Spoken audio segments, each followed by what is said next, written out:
As you just heard, nearly 100 people are still missing as the search continues through the night in Surfside. And many families have been trying desperately to contact their loved ones. News4JAX reporter Eric Avanier continues our coverage now from the newsroom. Eric, we understand you've been talking with one of those families. Yes, family members I've spoken with are trying to remain optimistic that their loved ones will be located alive and well. It's been very difficult for them to see the images of that collapsed building and not be able to hear from relatives who live there.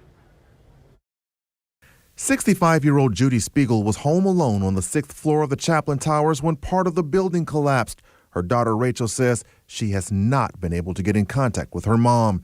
And as time goes by, frustration continues to mount. It's devastating. It's awful, but I have a lot of hope, and I'm just praying that, that she is alive and knowing that we're going to be looking for her and hoping for her, and just we want to find her. 56-year-old Bonnie Epstein and her 58-year-old husband David were on the 9th floor when the building collapsed. Their son Jonathan, who lives in New York City, says he hasn't been able to get in contact with his parents. I'm trying to be a little bit optimistic, but I don't really see it. He says he doesn't see their survival because images of the devastation are too overwhelming. And while there's still a rescue effort to find people who may still be alive under the rubble, Epstein is left wondering how his parents' home could just suddenly collapse. It just doesn't seem real, It's why this building it just doesn't make sense, and I don't know. I'm struggling to make sense of it.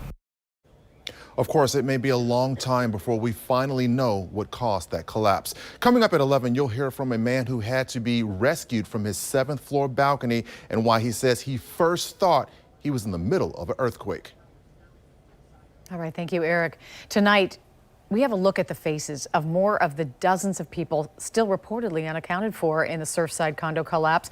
Family members like those you just heard from say they've been trying desperately to get in contact with people they know were inside the condos when the building went down. They include this family you're looking at, Fabian, Andre, and their newly adopted daughter. They were staying in a friend's unit at the time of the collapse, and the owner says she's been trying to get in touch with them but hasn't been able to. And then there's Graciela Catarossi you're looking at, and her daughter Estrella. They lived in one of the condos, but they haven't been heard from since the collapse. Catarossi's elderly parents are also reported to be among the missing. And one of the iconic images after the collapse was this one, showing white bunk beds there and a desk chair. A reporter with our sister station in Miami was contacted by someone who said that penthouse condo belongs to Linda March. She's an attorney who moved back to Surfside from New York, and the friend said that they have been texting since March, but she hasn't answered any new texts since the collapse.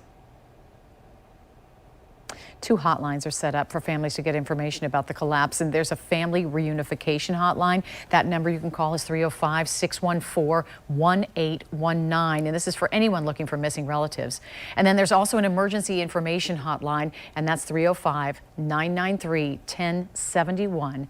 And we've also posted these numbers on news4jax.com.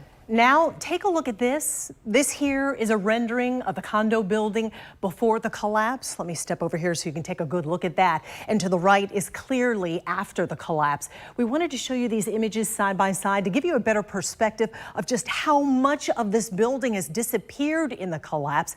Here are a couple of landmarks to take note of. The angle you're seeing, you can see the pool here in this rendering.